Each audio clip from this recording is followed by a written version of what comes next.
Shine with Kendell Lenice. Real talk for real people.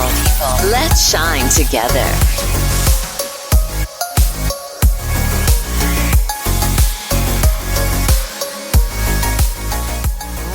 Welcome to Shine with Kendell Lenice. I am your host, Kendell Lenice. Allow me to introduce myself to you just a little bit further.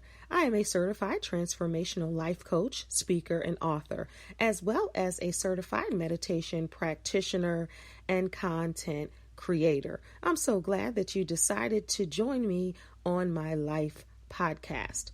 On this podcast, I will educate, elevate, and entertain you with various topics. We will do live coaching, and I will hopefully give you a different perspective on some of your favorite topics and introduce you to new ones. I'm not sure how you stumbled upon this podcast. I'm just so glad you did. Before we get started, do me a favor and subscribe to this podcast wherever you're listening and rate if you are able to. Thank you so much once again for tuning in, and now on to this week's show. Hey everybody, it is Kendell Lenice. Welcome. Hey, what's going on? What is good? If you're just tuning in for the first time, I'm so glad that you did. All right, it's been a week. Today we are going to be talking about family, and more family.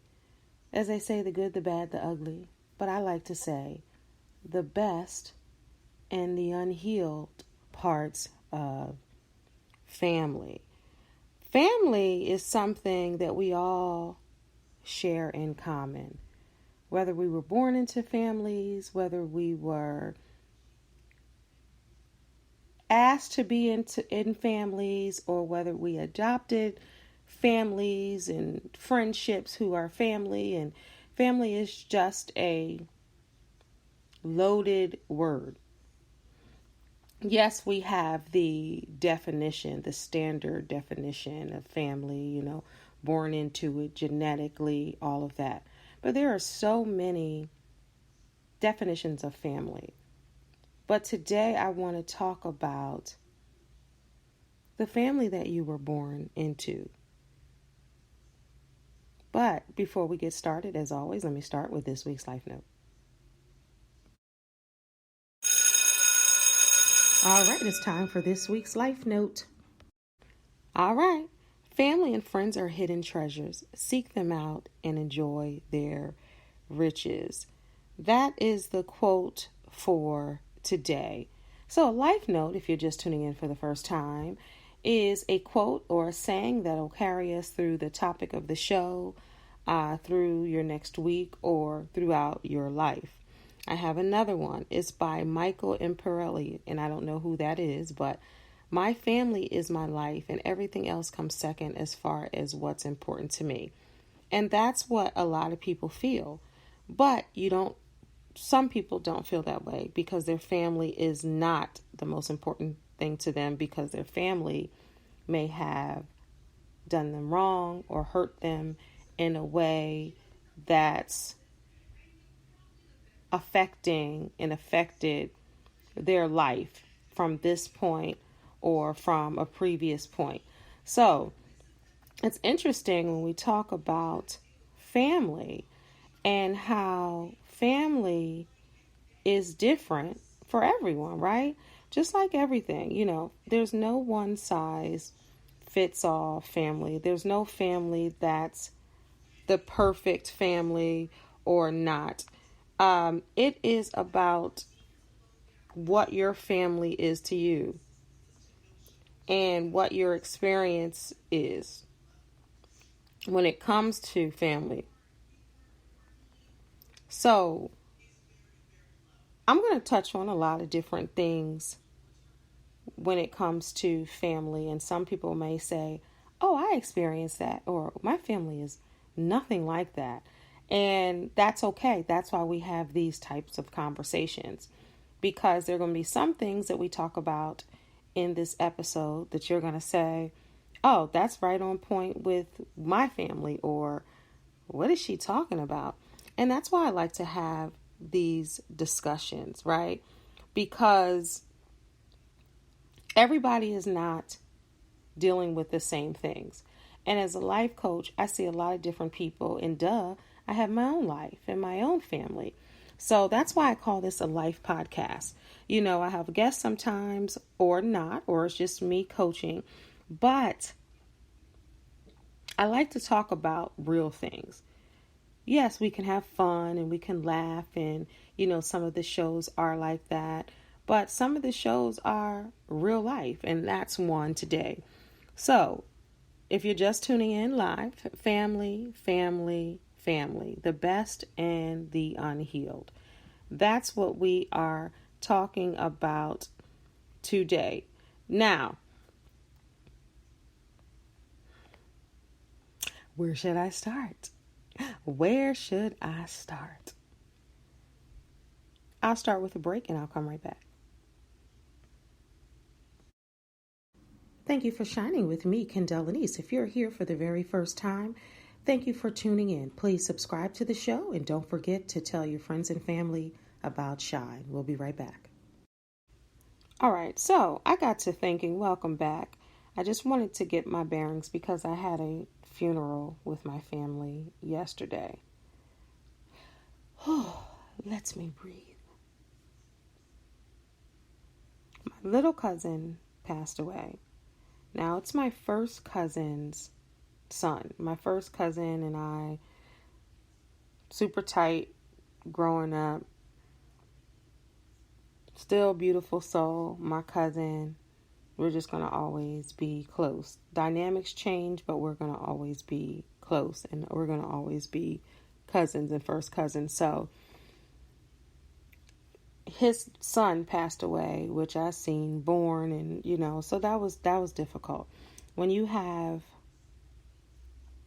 older people who pass in your family, let me just say, this is my family's fourth funeral in a matter of 4 years, maybe 5 years, somewhere around then. 4 or 5 years. This is like the fourth funeral. My grandmother just died in September. I'm not sure when you're listening to this podcast, but my grandmother died September 2021. And now this is May 22nd, 2022. So, those short months, there were 2 losses. And before that, it was like a year before that. And before that, it was like, so this is what's been happening. And yesterday, first, our family reunions are funerals. We don't get together any other time other than funerals and a repast. And our families repass. And for those that don't have repasses, because I've heard in recent years that some people don't know what repasses are, a lot of people in the Black community have a gathering. Now, you all in different parts of the world or country or different ethnic groups or nationalities may have something similar. I'm sure you probably do, and maybe just not call it a repast. But a repast is just like after the funeral, if they have a burial, after the burial, you commune together, and eat and maybe celebrate and talk or just connect with everybody who came to the funeral, family or otherwise.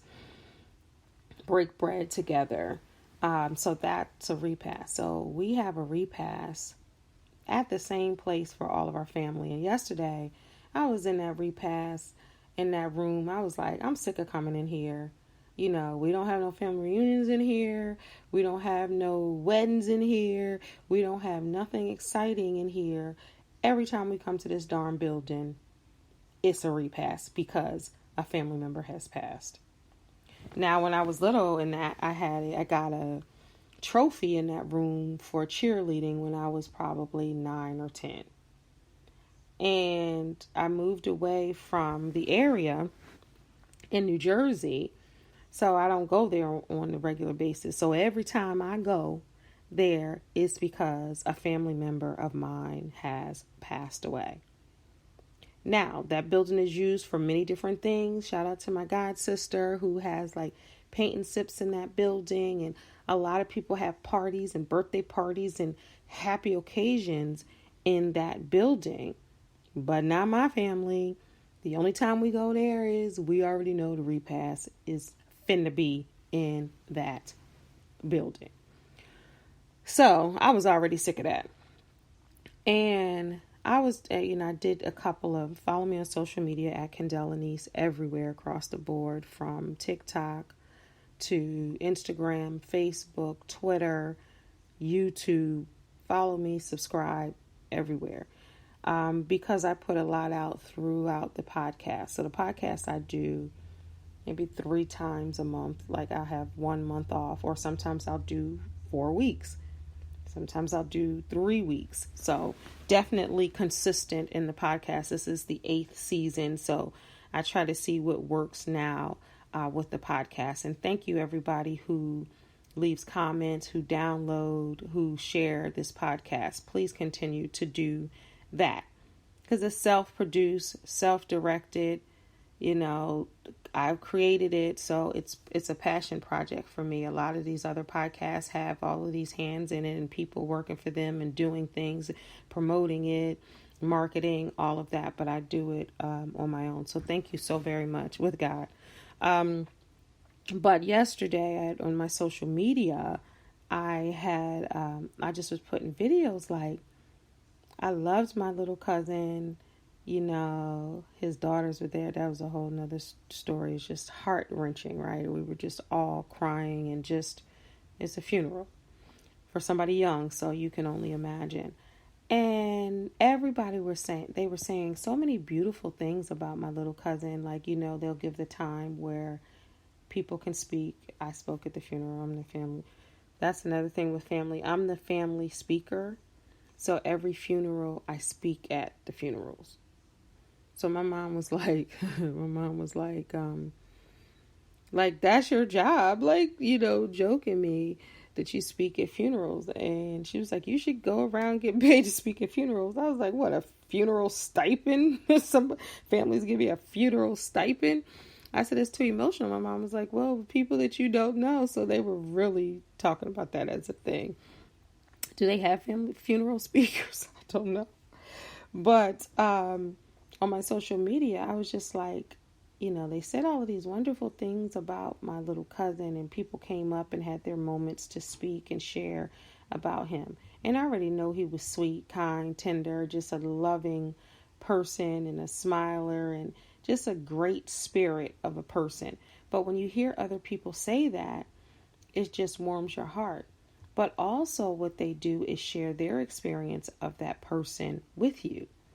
So you begin to learn about your family members, because sometimes with family, you just see them as family, right?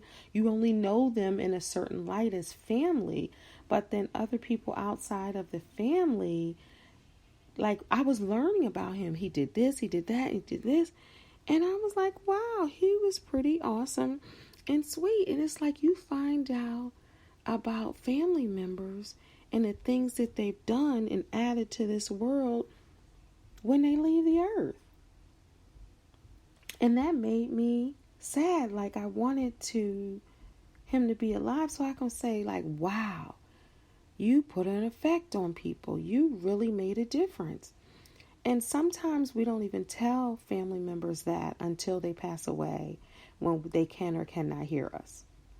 So that had me thinking, and I posted something yesterday about that. So that had me thinking, and I was like, today, I was like, let me do my podcast on family, the best and the unhealed. So I want to go there about family secrets, trauma, quote unquote curses, affection or not, love or not, funerals, that was that part, why some families are close and some are not, and how to create boundaries.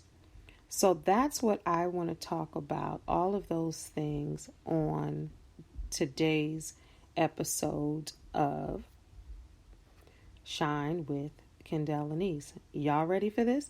I'm not going to make it long. We're going to get right on to the point, and you can go on about your day, night, or evening. But that's what we're going to talk about today. So go fix your tea, make you a cup of coffee, turn the volume up if you're listening in the car, if you're at the gym, put your headphones on. If you think people around you that need to hear it, tell them. Tell them, or leave it open so they can hear you. Leave it open, don't put the headphones on. If you're around your family right now, leave it open and we can have this conversation about family. Where shall I start? Should I start with secrets, trauma, boundaries? All right, let me start with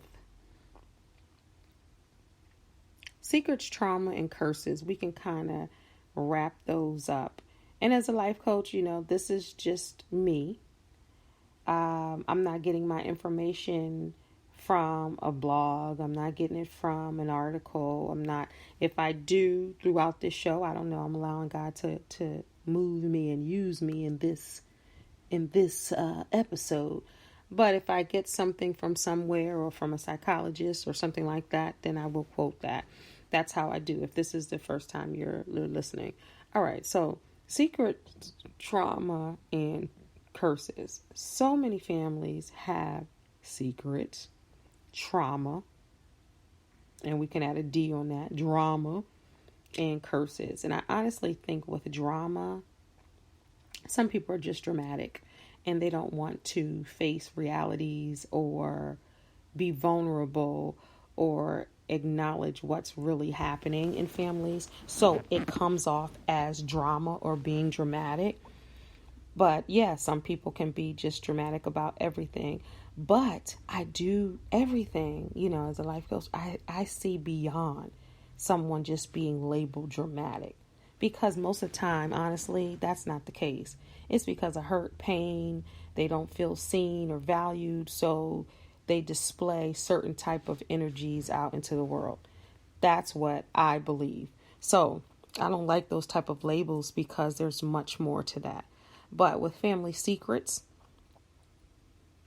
that's where a lot of the trauma comes in, and that's where a lot of the quote unquote family curses come in because of secrets, whether it's abuse of all kinds and all forms, whether it's neglect in all kinds and all forms, whether it's teenage pregnancy, whether it's drug abuse, alcohol abuse, those type of curses plague a lot of families. And the trauma usually causes some of the curses. Hello, somebody. So a lot of the trauma, and God speak through me through this show, because this is all top of the dome, like I do all of my shows, because I like to have conversations and to be clear and authentic. But a lot of the curses are caused from trauma. So when people say, oh, this is a family curse, no, it's because you have each generation that's unhealed and they haven't addressed what has been going on in their families. So it's disguised as curses, but it's really trauma, y'all. Whether it's been, and I'll say it again, abuse, neglect, or some part of the person's or individual that hasn't been healed. Something has happened. There is no DNA for quote unquote curses. There's no, you know what I mean? But you have alcohol abuse. You have drug abuse. And I think everybody in their families have somebody that's affected. But that's not stemmed. It is stemmed from pain and hurt and trauma that has been passed down through generation. And your body holds on to certain things. And people want to mask, disguise, numb the pain. So they do these things. Now, do you have some parts with, alcoholism and drug addiction? And is that sometimes in that DNA? Some say yes. But I believe because unhealed people raise unhealed people. People, especially in the Black community, I can speak from that because that's from which I know. Other people watching or listening may say the same thing in their communities, but I only can speak for mine in that aspect. But Black folks be pushing stuff under the rug. They be sweeping it way under the rug. You can even lift the rug and you can't even see it because it's so far back. You got to lift the whole rug so you can see the skeletons, the secrets, the traumas. Like certain people, like I still find out stuff about my mom. That like she'll tell me stuff and I've known her my whole life and I don't know a lot. My kids know everything. I share everything with them as they got older. Did they know when they were little? No, but they're in their 20s now. So they know. I share stuff, and different generations before mine, and still even mine, they don't share a lot, I've heard. But each generation, I would like to say, maybe gets better with sharing with the next generation, especially their children. Because I know my mom didn't share much. She trickled stuff out like a little bit of here and there, and you learn. But I know my grandmother, she wasn't sharing nothing. And then her mother definitely wasn't sharing nothing. And sometimes that is part of the problem because nobody is sharing. And everybody needs to share because everyone needs to heal. Do you need to tell family members and your kids every ounce of what happened? So when I was 1, when I was 2, when I was 3. No. But the major things that may affect them or affect your relationship with them or something that you're trying to get them to see or be vulnerable, or if it's a lesson in love, then you should tell them. That's just my view on that. But the secrets have to be lifted in order for a family to heal and for a family to be effective and family-ing. How people say it ain't the family ain't familying. That's what I'm saying. Like the math ain't math and the family ain't familying because people are secretive. And that causes deception and deceit to run rapid. That causes arguments and problems and issues and judgments and all of these things that pull families apart and separate families because people are not focusing on the real issues at hand. They're focusing on the fluff stuff. They're focusing on whether we can pass down if these people can dress. Oh, their mother could dress. They can dress. Black people love somebody that can dress, right? It's a talent. It's an Olympic sport to dress. Her mother dressed. She dressed. They could dress. Look at the hats. Look at the shoes. Look at the, passing down stuff like that. Where's passing down, financial literacy? Where's that? Where's passing down how to be vulnerable and how to be a good person? Where's that? Or how to, have the love of God. Yes, Black folks love passing that down. But sometimes, yes, well, I learned to pray because of my mom or my grandmother. But I like to go further. Tell them why you felt that you needed to pray. Because of the hurt and pain, were you delivered from it? What happened? Like go deeper, not just say pray before you go to sleep. Say why prayer works. Like we got to teach and we got to show families something totally different. So family is great, the best and the unhealed, all of that. Again, I don't like to say the good, the bad, the ugly. It's really the best part of us and the unhealed part of us all stem from family. Now I want to go down to affection. Some families show a lot of affection and love and hugs and kisses and, you done well, you did it, you go boy, you go girl, all of the affirmations and all of that. And then you have some families who do not. Like I've met people, you hug them, they looking like, what is this foreign thing you're doing called hugging? What is that? We didn't hug in our family. Have you ever heard anybody say that? I remember this girl, I went to go hug her at work and she fell back and she was like, I'm sorry, Kendell. She was like, I know you're a hugger. She was like, it was just weird at first. And then, she said, and then she explained, like, my family didn't hug. They didn't tell you that they were proud. They didn't tell you that they loved you. They didn't tell you none of that. They didn't tell us any of that. They didn't do any of that. It was weak to hug and to cry and to show emotions and show affection. And some people really grew up like that.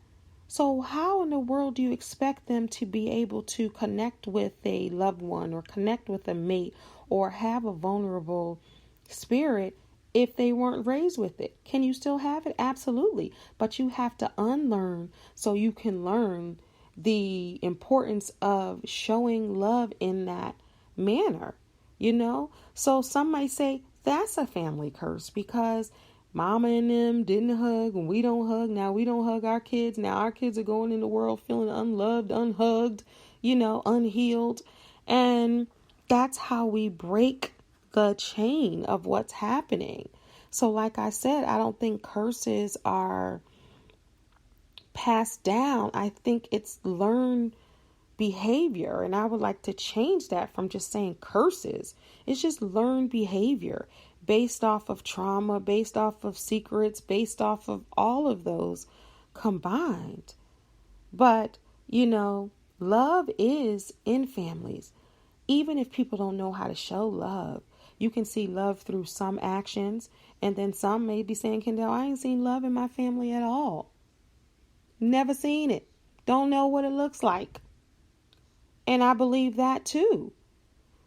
Some people feel unloved for whatever reason, and it's no one else's place to judge that. Well, you should feel loved because your family did this, or they should feel loved because no, you can't tell someone what to feel or gaslight someone into thinking that they were loved, but they just didn't realize it. If they didn't feel it, now the person who was showing the love, they could really have the best intentions in saying they were loved. But if that person didn't feel it, then we have to know why that person didn't feel it.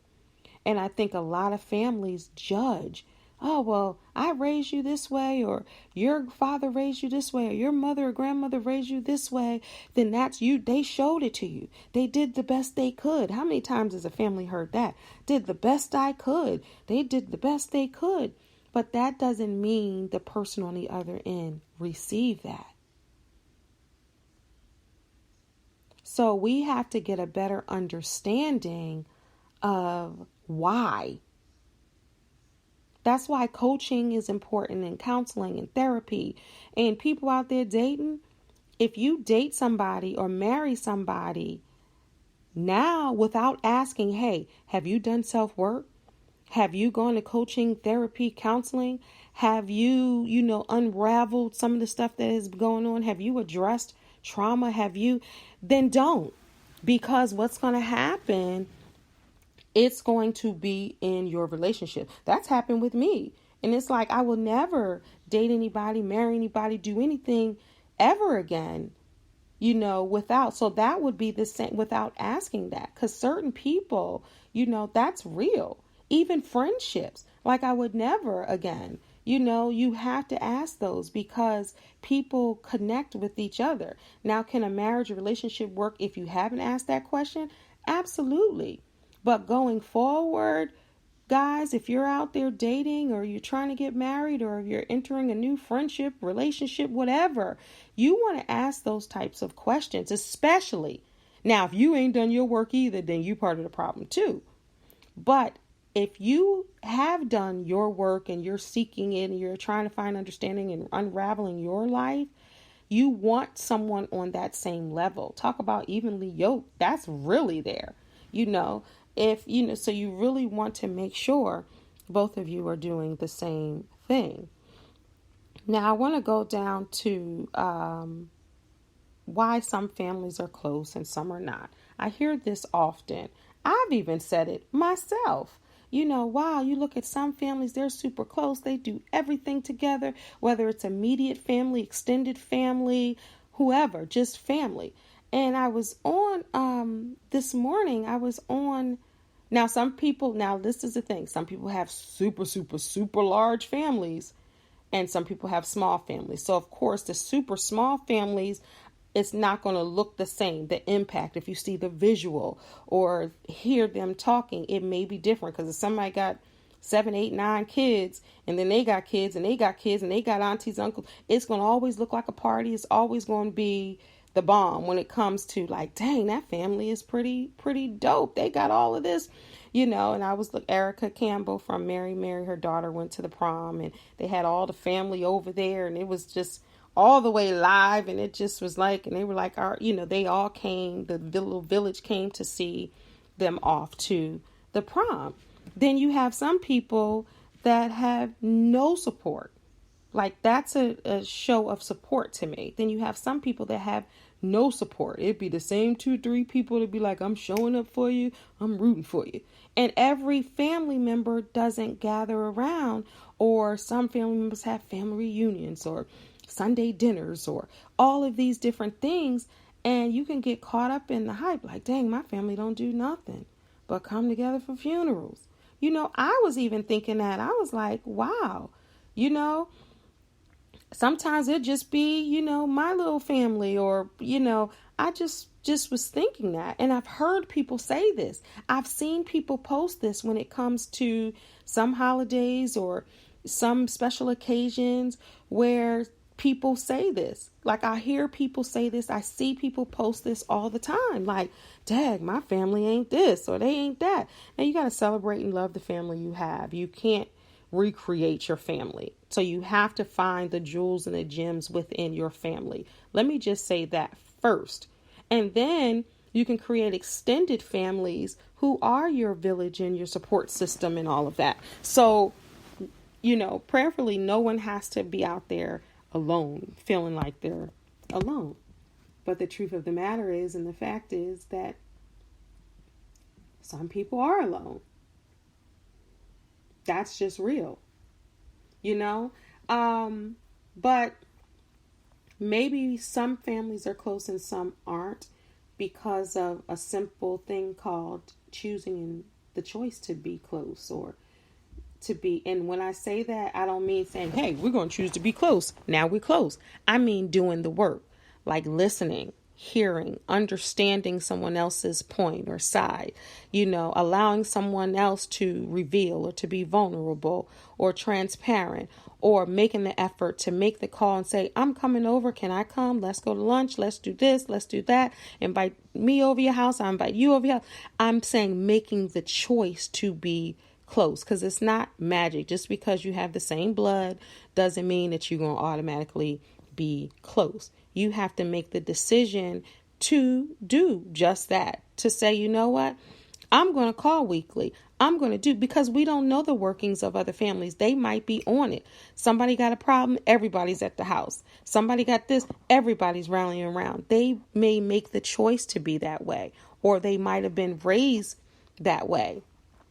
Now, if you've been raised with secrets, lies, deceptions, trust issues and all of that in different families and the workings of family, then you're going to be cautious to be around that family. And then there we go with everything that we talked about today. So I would just encourage everyone to kind of, if you want to be close to your family or your family is not, make the effort to do so in your little small way. If everyone makes an effort, and you can forward this to family members with, this show, and say, hey, maybe we can do this, or maybe we can do that, or maybe we can just have a conversation and let's just talk about what's wrong instead of or talk about what's right. Let's start there. Talk about what's right. I love y'all. This is this, and then go into the issues. Now, the other thing about family is sometimes people don't want to hear the issue. They feel that you should move on. They feel that you should say this or do that's another issue in families. So then we're back to square one. So I think everybody in all families need to be respected, need to be heard, need to be valued, validated, and most importantly, listened to from a person, the receiver's heart, and not their head in their ears or not in the defensive space. That's an issue and that's a problem I see, as I coach families, as I coach individuals, and I've seen in the inner makings and workings of my own family. And last, I want to end, and you can go back and look at some of the episodes, but of Shine with Kendell Lenice. I did a whole show on boundaries, so you can check that out in this podcast. But I want to talk about boundaries in families. Everybody should have boundaries over their lives, whether you're in the family or not. And sometimes boundaries can create that safe space so you can coexist in an effective, healthy, healed way within families. Now, every time you talk to a family member, if they got your heart racing or, you feel this or you feel that, or, somebody got always, you got to understand what that is, right? And you got to be able to set a boundary within your family. Like, okay, you can only come over between this and this time. If you got the family members that knock on your door at 3:00 in the morning, you may love it. That might not be a boundary you need to set. I don't have anybody knocking on my door at 3 in the morning, but if I had an open door policy, that might not be a boundary that I needed. But if you have a boundary about if someone always talks about, I don't know, subjects that maybe you don't want to talk about all the time, then that's a boundary that you need to set. Or if you feel like you're going to argue with someone every time, that might be a boundary you need to set. Or if it's a financial situation where that person that family member always borrows money, then that's a financial boundary you need to set. If they're talking about spirituality, religion, if they're talking about certain things and back and forth, then that's a spiritual boundary that you need to set. If there's someone talking about whatever it is, then that's another boundary that you need to set. Or just setting, and it's setting it for yourself. Now, you can still be a loving family member. You can still be everything you need to be, but you have to be able to set a boundary for your sanity and for, your peace of mind. Some people, the boundary is, I can't talk to you more than 10 minutes or 15 minutes or an hour, whatever that is, but you control your life with the boundaries. And some of them are physical boundaries. Some of them are emotional boundaries. Some of them are even digital boundaries these days. You're texting me. Maybe you're not texting me enough. You're texting me too much. You're sending me emails and reposts that I don't want to see, or you're sending me chain letters and all of those things. And, that's a boundary that needs to be set. And being able to say no is a boundary. And when someone else accepts that, that's showing love. Like saying no is a boundary. You ever say no to somebody and then they tell you all the reasons why you should say yes and try to change yours?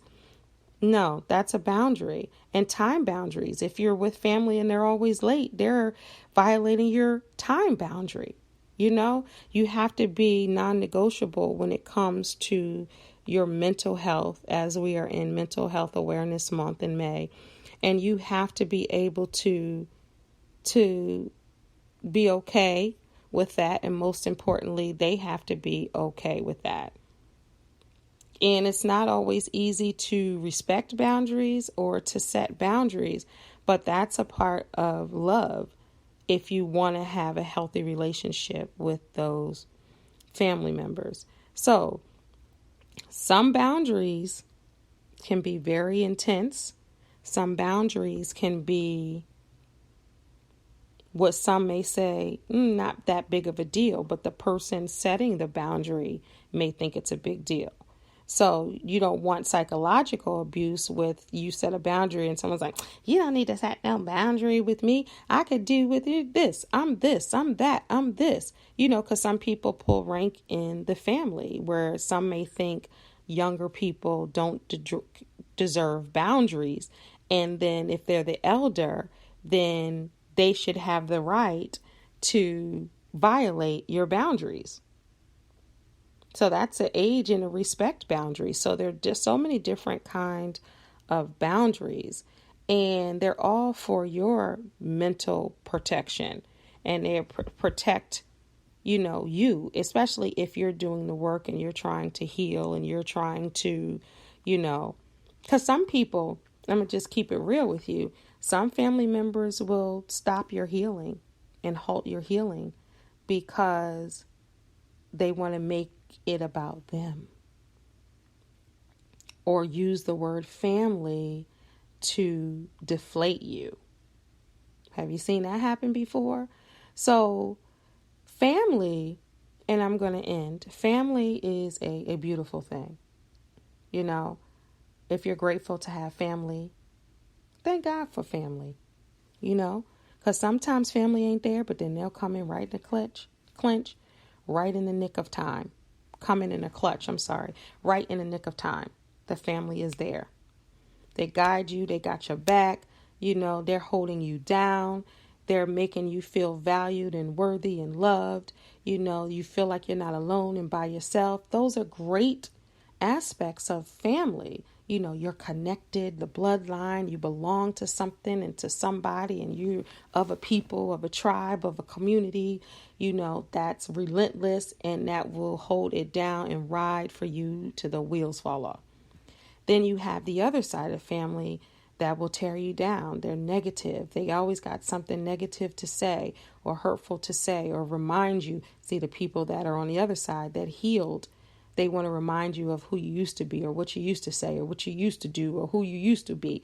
And family is famous for that side.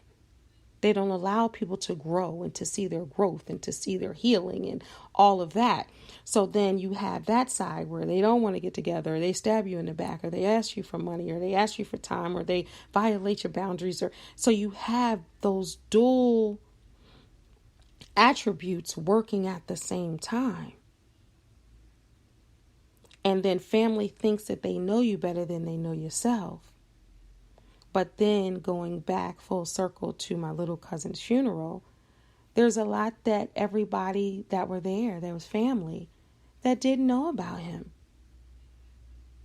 Because sometimes your family sees you as the little this or the solicitor's son or that person's daughter or this, and they don't see you for the person you are. They see you for who you're attached to and not the person that you are today. Where other people outside of the family can see all the beauty in you. The family sometimes takes it for granted and just sees you as brother, sister, aunt, cousin, mother, father, whoever, and not your name and your person and the legacy that you're trying to live for the further and the future generations. This is Kendell Lenice, the remix coach for Shine with Kendell Lenice. Today was all about family, the best of family, and the unhealed parts of family. At the end of the day, I love my family, and I hope you love yours too, and I consider you all family. Thank you so much for joining Shine with Kendell Lenice. Don't forget to share this to your family and to other people who want to listen. If you're on Apple Podcasts listening to this, please rate this podcast and please leave a comment. Again, follow me on all social media platforms at Kendell Lenice, and you can reach me at Living True, Living You unhealed.com. Remember, you are a star, so don't allow anyone to dim your shine. Until next time, God bless. Peace. Thanks for listening. This has been a Kenny Lynn production. Shine with Kendell Lenice. Real talk for real people. Let's shine together.